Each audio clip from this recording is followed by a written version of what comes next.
중화지역 주택조합 100대표가 업무 대행을 맡았던 또 다른 지역주택조합 사업장입니다. 이 사업장도 100대표에게 일을 맡겼다가 엄청난 위기를 겪었습니다. 전혀 진척 사항이 없는 거예요. 너무도 저쪽에서는 이제 오픈하지 않고 모든 것들을 기다려라라고만 대답하는데, 근데 이 정보들을 오픈하기 위해서는 결국은 걔네들이 얘기하는 거는 조합장만 할 수 있다라는 거였죠. 조합장만 열람할 수 있고, 그럼 조합장은 과연 누구인가?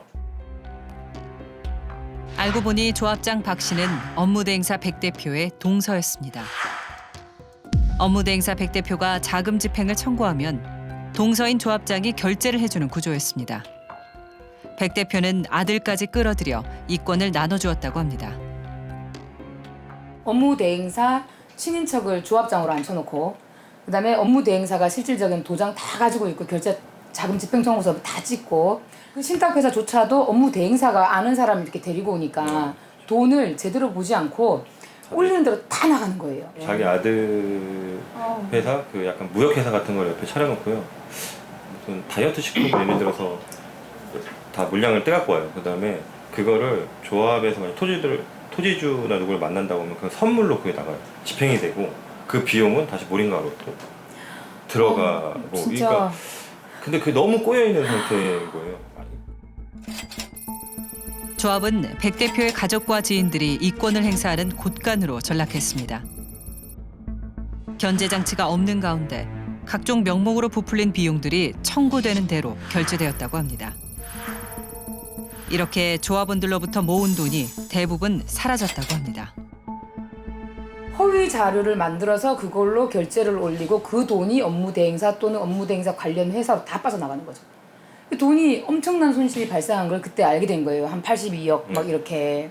그런데 조합이 이제 뒤집어진 거죠. 이게 도대체 뭐냐. 허위 분양 사실도 드러났습니다. 조합비를 낸 적이 없는 사람들이 조합원 명단에 오른 것입니다. 이들 가운데 일부는 중화지역 주택조합에서 피해를 본 조합원이었습니다. 조합원 자격 없는 사람을 102명을 모집을 하고 그 수수료를 다 가져갔어요. 거기에 이런 사람도 있어요. 그 중화동에서 계약을 했다가 사업이 안 가니까 민원을 걸어서 이제 그 전 업무대행 사장이 해결을 한다고 해놓은 게 이 사람들의 일로 이제 이동시킨 거죠. 그러니까 이 지구 쪽으로. 네. 근데 계약해줄게 이러고. 이제 저희가 들어가서 이제 다 봤더니 돈이 입금이 안 된 거예요. 그러니까 입금이 안 되면 조합원의 신분이 아니거든요. 나중에 이제 그분들하고 다 만나서 얘기했더니 자기는 그 전 업무대행 사장한테 돈을 다 줬다라는 네. 거죠. 100대표가 중화지역과 자양지역 외에 또 다른 지역 주택조합에서 업무 대행을 한 사실도 드러났습니다. 한 지역주택조합에서 문제를 일으킨 임원이 다른 지역주택조합으로 가서 똑같은 수법으로 이권을 챙기고 있었습니다. 너무 조합원들을 바보로 한 거죠. 와, 이 사람 전문가네. 근데 봤더니 또 여기 있던 임원들이 넘어가서 조합장을 하고 있고, 이런 사람은 정말 막아야 된다. 100대표 일당을 쫓아내고 아파트 사업을 정상화시키기 위해 엄청난 노력과 희생이 뒤따랐습니다. 파탄 위기에서 조합원들이 8년간 똘똘 뭉쳐 힘을 모은 끝에 사업을 정상 궤도에 올려놓았습니다. 만약에 이 사업을 다시 하라. 처음부터 가이드를 다시 하라. 아, 가이아랑 나랑? 아니 그래도 할 수 없습니다. 그건. 네. 아, 그러니까 여기에 쏟은 열정이나 시간, 뭐 그다음에 사람들의 눈물 이런 거 봤을 때는요 전혀 가치가 없어요. 해서는 안 될 일이에요. 그 고통의 시간이 너무 커요. 이건 하면 안 돼요. 관계자들은 서울 같은 대도시의 지역주택조합 성공률은 5%가 채 되지 않는다고 합니다. 서울의 한 지역주택조합, 착공까지 온 것이 기적이라고 말합니다. 착공하고 거의 1년이 다 돼가고요. 이제 뭐 안전적으로 들어갔지만 그 이전에 거슬러 올라가면은 우리가 다시 할 수 있을까 할 정도로 정말 어려웠었고, 그리고 다시는 또 하고 싶지 않은 사업이기도 합니다. 가장 큰 장벽은 땅값입니다.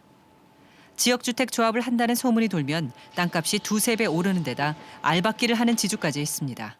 95%의 소유권 이전은 불가능해요. 아무리 생각해봐도 우리는 기적입니다. 심지어는 진짜 땅값 10배 이상 안 주면은 안 팔겠다 이런 데도 있고 하다 보니까 그 남아있는 그 알박기 15%를 하는데 그 정말 어려웠고. 이 조합의 경우 50% 이상 큰 필지를 소유한 대지주가 개발에 찬성해서 추진력이 있었고 조합원 가운데 자산가들이 있어 대출 담보까지 선 끝에 겨우 토지를 매입할 수 있었다고 합니다. 저 같으면 무조건 말리죠. 자, 5%의 성공이 될 수 있을 거라고 생각하고 갈래? 95%의 실패율이 있는 거 그거 보고 갈래? 5% 가서 자신 있으면 가는데 어려운 얘기다 정말. 이렇게 저는 얘기를 하겠습니다. 정말 어려운 부분이죠. 저는 도시락 싸들고 말립니다. 하지 마시라고.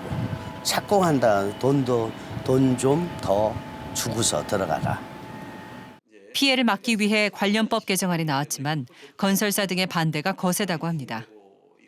이제는 정말 정부가 좀 직접 나서서 철저히 이 모집 단계부터 조합 인가 그다음에 사업계획 승인을 받아서 준공까지 전체 과정에 전국에 어떤 그 상황이 어떤 추진이 있었는지를 한번 전면적으로 좀 들여다볼 필요가 있다.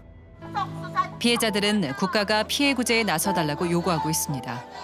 서민들을 수렁에 빠뜨리는 지역주택조합 제도를 폐지해달라는 청원도 올렸습니다.